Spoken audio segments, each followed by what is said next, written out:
Hi guys, and welcome back to my channel. So today's video I'll be sharing with you guys average cost of living in regional Queensland for a family of 5. With the way cost of living is going high all over the world and inflation, I decided to do this video for anyone that is coming to Australia, whether you're coming through skilled immigration or you're coming through student visa. This video is going to guide you to have an idea of how much it will cost you, especially for rent, electricity, grocery shopping, internet, and other things that you would need to know. If you're coming across my channel for the first time, I welcome you. My name is Uche. I live in Queensland, Toowoomba to be precise. So before I start with this video, I'm going to focus more on Queensland because that is where I reside.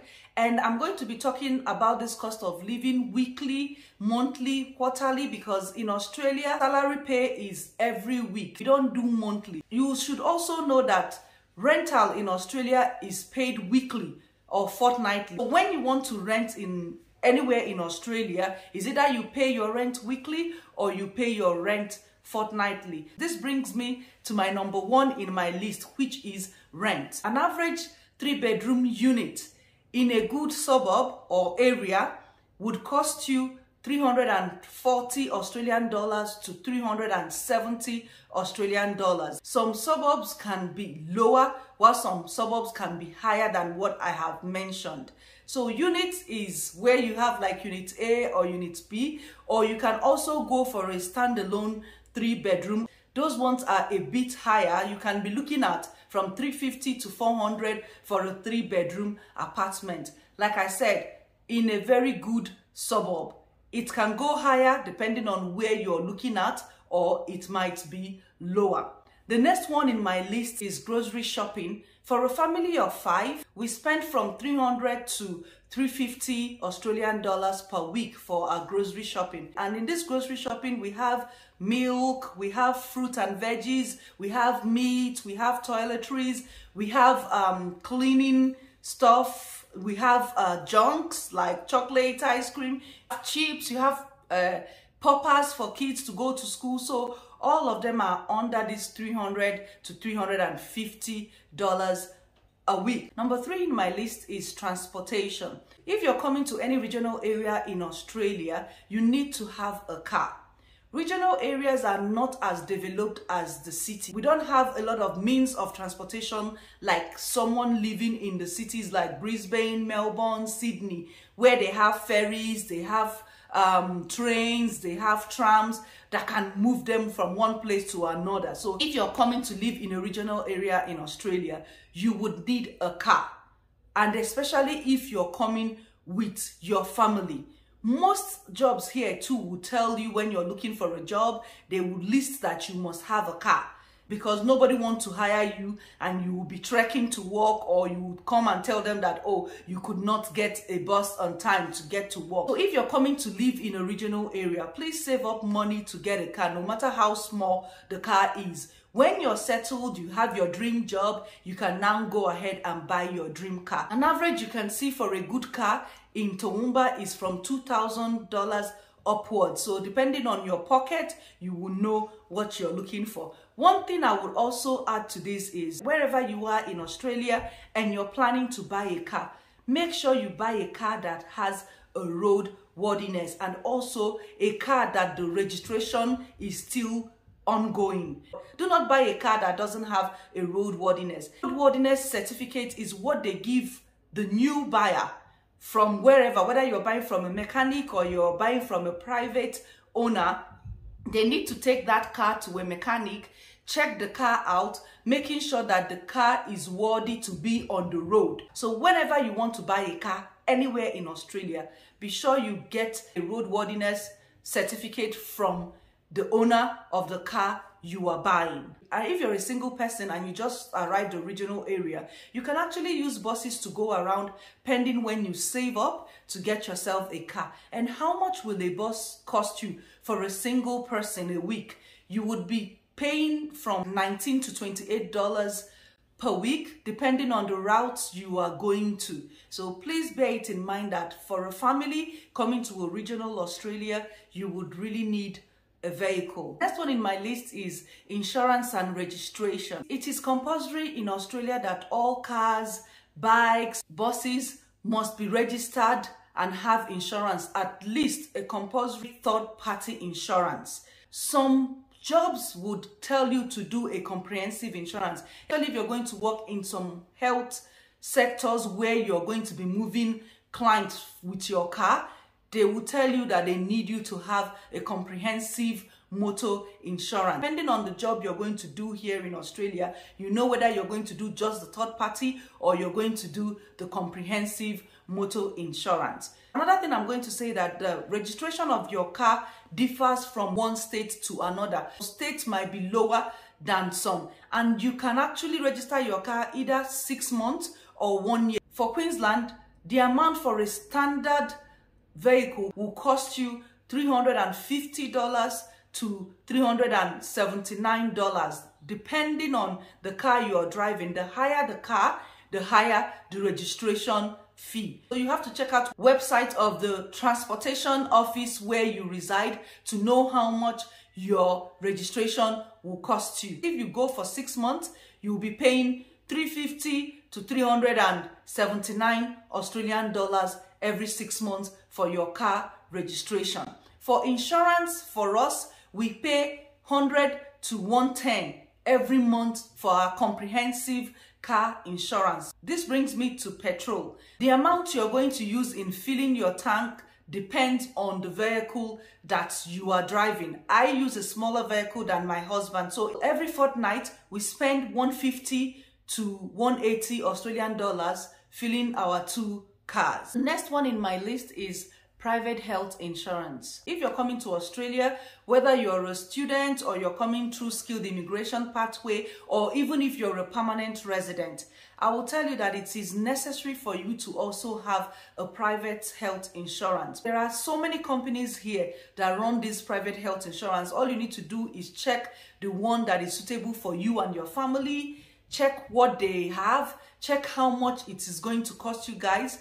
They give you the opportunity to remove some things and add some things. There are some things Medicare will not cover, especially if you're a permanent resident. So you need a health insurance. You never know what would happen if you don't have a private health insurance and you would need an ambulance. You would pay 5,000 Australian dollars just for an ambulance to take you to the hospital. They will take you, but they will still bill you later on. Please get a private insurance when you arrive Australia. For us, our private insurance costs us $350 to $400 monthly. You can pay monthly or you can pay fortnightly, depending on the agreement you have with your private health insurance. Next one in my list is electricity. One thing with living in a regional area is that we don't have a lot of options of companies to use for our electricity. Like when you're living in the city, when you have options, if this people bill is high, you can opt to go to another company. Or except you're going to rent a house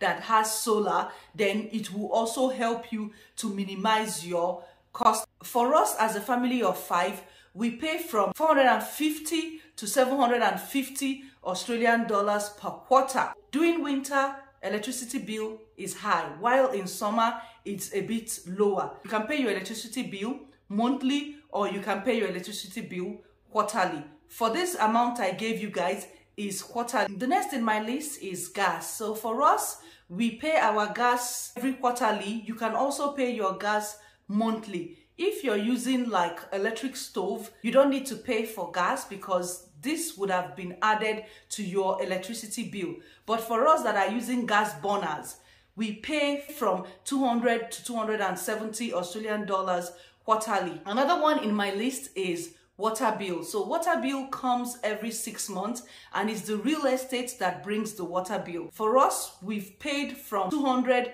to $250 every 6 months. The next one in my list is mobile phone recharge. There are a lot of providers here, so it's left for you to know the mobile providers you want to use. They have Optus, have Aldi, They have Vodafone and others, depending on the provider you want to use. You can go for pay as you go, or you can have a plan with them. We pay $50 a month. And this $50, we have access to call US, Canada, all over Europe, UK, South Africa, and some other countries for free. Unfortunately, Nigeria is not in the list of the countries that we can call for free. If you want to add Nigeria or any other African country to your mobile plan, you will pay extra cost for it. And this $50 we pay monthly gives us mobile data, free SMS and phone calls. And if you're in Australia and you want to call anyone within Australia, it is free so long as you have recharged your phone. So when you come to Australia, check out the provider that will give you what you need. The next one I'm going to talk about is internet. So there are a lot of internet providers in regional area. Depending on the suburb you're going to live, check out the internet that works faster there, because there are some places where you move to and the internet provider you're using, the network might not be as strong as the other. So be sure to check out before you choose a provider. We spend $70 monthly for our internet and we use it for everything: our laptop, our TV, the Wi-Fi, the laptop. So everything that you know they use internet for, we use it in the house. The final one I'm going to talk about is childcare. If you're coming to Australia with a baby, or you're pregnant and you're going to give birth here, if you're not a permanent resident or the visa you're coming with does not give you a child care concession, you'll be paying $100 to $120 per day for a child care. But if you have government concession, which means they are going to subsidize your pay, it will go as low as $70 to still $90 per day for your child care. However, there are some people that doesn't have any childcare rebate, or they are new in the country. I will tell you to also look out for family daycare. Family daycare is owned by individual. They have a body that guides them, that come once in a while to be sure that they are doing up to the standard of a family daycare. For a family daycare in a regional area, you will see as low as $10 per hour. Some of the family daycares will tell you to pay as you go. That means if you drop your child for 2 hours, you will pay for just that 2 hours. While some will tell you that you will pay strictly 8 hours. So before you register your child for any family daycare, make sure you meet the owner, discuss the terms with them before you enroll your child. If you haven't watched my video where I talked about school system in Australia, I would leave the video anywhere here so you can go ahead and watch it and understand how the school system works in Australia. So this is all for today, guys. I hope you guys enjoyed this video. If you do, please give this video a thumbs up, share this video so a lot of people will have an idea what cost of living in regional Queensland will cost them. Thank you for watching my video always, and if you haven't subscribed to my channel, please do so, and I will see you in my next video.